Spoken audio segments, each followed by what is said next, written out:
Estate planning attorney Jeff Fouts here. I need to talk about divorce, divorce of your children. Now, you may have a perfect daughter, a perfect son, and you may actually perceive that you have a perfect son-in-law and daughter-in-law, but I've got some bad news for you.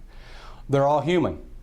And so, you know, let's talk about your son having a divorce. You may say, well, my son would never commit adultery. Well, I've got a client whose son committed adultery. Did he ever think his son would commit adultery?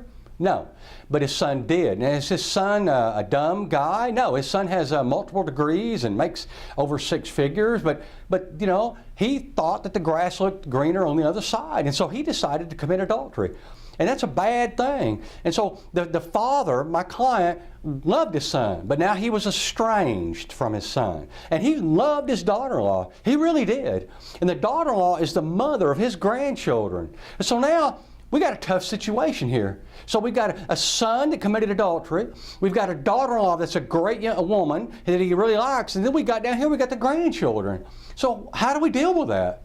Okay, so now we've taken life and kind of flipped it on its head. And so, you know, this requires some thought. How are we going to leave money? Because if we leave money just to the son, then the good daughter-in-law will never benefit. And sometimes it's appropriate for the good daughter-in-law to benefit, the good son-in-law. Sometimes it's not always appropriate to say they get nothing. Sometimes they need something. And it's right and just that they get something. So I'm not trying to ever tell my clients what to do, but I'm just here to help you understand, okay? Or let's look at the other side. I had another client, you can't make these stories up, that the daughter committed adultery.